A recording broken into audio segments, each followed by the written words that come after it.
सब वक्त वक्त का खेल है दोस्त, लेकिन वक्त पे कभी भरोसा नहीं करना चाहिए।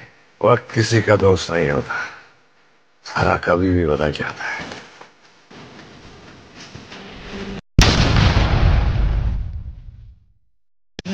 सब वक्त वक्त का खेल है दोस्त, लेकिन वक्त पे कभी भरोसा नहीं करना चाहिए।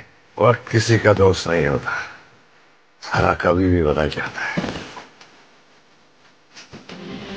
तर नमस्कार भावांनो, स्वागत आहे तुम्हाला सर्वांचं आपल्या एका नवीन व्हिडिओमध्ये। तर मित्रांनो, आजचा व्हिडिओ कसा झाला ते कमेंटमध्ये सांगा, आणि आवडला असेल तर लगेच लाईक करून, चॅनलवर कोणी नवीन आला असेल तर लगेच सबस्क्राईब करून घ्यायचं आहे, कारण तुमच्यासाठी मी असेच एकदम हार्ड पद्धतीने व्हिडिओ एडिटिंग शिकवत असतो, आणि ते पण तुमच्या मराठी भाषेमधून। तर मित्रांनो, आजच्या व्हिडिओमध्ये जे काय वापरलेलं आपण जे काही मटेरियल आहे ते सर्व मटेरियलची लिंक डिस्क्रिप्शन बॉक्समध्ये मी दिलेली आहे, तिथून तुम्ही सर्व मटेरियल डाउनलोड करून घेऊ शकता। आणि येथून जर मटेरियल डाउनलोड करण्यात काही अडचण येत असेल तर लगेच आपलं टेलिग्राम ग्रुप जॉईन करायचा आहे, म्हणजे तिथं पण आपण सर्व मटेरियल डेली अपलोड करत असतो। आणि जे काय व्हिडिओमधले जे काही बिटमार्क आणि शेकीपॅड आहे ते पीडीएफचे लिंक डिस्क्रिप्शन बॉक्समध्ये मी दिलेली आहे, तिथून तुम्ही इम्पोर्ट करून घ्यायचं। जे काय बिटमार्क आणि शेकीपॅड आहे ते इम्पोर्ट करून घेतले असेल तुम्ही अलर्ट मोशनमध्ये, तर इम्पोर्ट केल्यानंतर काय करायचं, नुसार अशा प्रकारे बिटमार्कला आपल्याला ओपन करायचं आहे। आणि बिटमार्कमध्ये जे काय मी डायलॉग पिन जे आहे ते आधीच ॲड करून दिलेले आहेत, आणि तुम्हाला जे काय मी आहे मटेरियलमध्ये पण प्रोव्हाइड करून दिलेले आहे। तर काही चेंजेस करायचे असेल तर डिस्क्रिप्शन बॉक्समध्ये म्हणजे लिंक आहे सर्व मटेरियलची, त्याच्यात सर्व मटेरियल मी अपलोड करून दिलेलं आहे। तर आता काहीच याच्यात अशा प्रकारे आपण हे करून दिलेलं आहे। आता याच्यात तुम्हाला काय चेंजेस करायचे आहे ते सांगणार आहे मी। तर सर्वात आधी काय करायचं आहे, आपल्या चॅनलवर नवीन आला असेल तर लगेच सबस्क्राईब करून घ्या, आणि व्हिडिओ आवडला असेल तर व्हिडिओला एक लाईक करून टाका। आणि त्यानंतर काय करायचं आहे, प्लस क्लिक करायचं आहे, मीडियावरती जायचं आहे, आणि इथून जे काही तुम्हाला ज्या फोटोवरती व्हिडिओ करायचा आहे ते फोटो अशा प्रकारे सिलेक्ट करायचा आहे, आणि वर थ्री लाईनवर क्लिक करायचं, आणि फुल काम एरियामध्ये हे फोटो करून घ्यायचा आहे। आणि या फोटोला काय करायचं आहे, सोर्सपर्यंत अशा प्रकारे वाढून घ्यायचं आहे। त्यानंतर काय करायचं आहे, येतो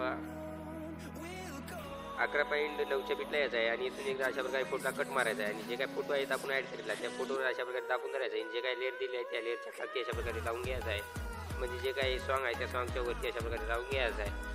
आणि त्यानंतर काय करायचं आहे, आता इथून बॅक यायचं आहे आपल्याला, आणि जे काही शेकीपॅड दिलेलं आहे मी ते ओपन करायचं आहे। इथून अशा प्रकारे ओपन केल्यानंतर काय करायचं, जे काही फोटोवरती की आहे ते कॉपी करायचे आहेत आपल्याला। तर त्यासाठी काय करायचं, जे काय पहिल्या फोटोवर इफेक्ट आहे त्या इफेक्टवरती कॉपी करायचं आहे, त्यासाठी त्या फोटोवर एकदा क्लिक करायचं आहे, आणि त्यानंतर इफेक्टच्या ऑप्शनवर क्लिक करायचं आहे, 3 टिपवर क्लिक करून इथून कॉपी इफेक्ट करून घ्यायचा आहे। त्यानंतर इथून बॅक यायचं आहे, आणि मेन बीट मार्कला आपल्याला ओपन करायचं आहे। आणि आता जे काय आता इथून आपला पहिला फोटो होता तर त्या पहिल्या फोटोला अशा प्रकारे हा इफेक्ट पेस्ट मारून घ्यायचा आहे। त्यानंतर इथून बॅक यायचं आहे, आणि डबल शेक इफेक्टला आपल्याला ओपन करायचं आहे। आणि आता जे काही दुसऱ्या फोटोला इफेक्ट आहे ते कॉपी करायचं आहे आपल्याला, तर त्यासाठी त्या फोटोवर क्लिक करा, इफेक्ट क्लिक करा, थ्री लाईनवर क्लिक करून कॉपी इफेक्ट करून घ्या। त्यानंतर इथून बॅक या, आणि डबल बीट मार्कला आपल्याला ओपन करा। आणि बीट मार्कला ओपन केल्यानंतर काय करायचं आहे, आता जे काही आपण दुसरा फोटो ॲड केला होता तर त्या दुसऱ्या फोटोला अशा प्रकारे हा इफेक्ट पेस्ट मारायचा आहे, आणि जे काही वरी आयफोन इमोजीचे जे काही टेक्स्ट आहे तर त्याला पण आपण अशा प्रकारे हा इफेक्ट मारून घ्यायचा आहे, म्हणजे एक साथ दोन्ही पण अशा प्रकारे होऊन जाते। त्यानंतर इथून बॅक यायचं आहे, आणि डबल शेक इफेक्टला ओपन करायचं आहे।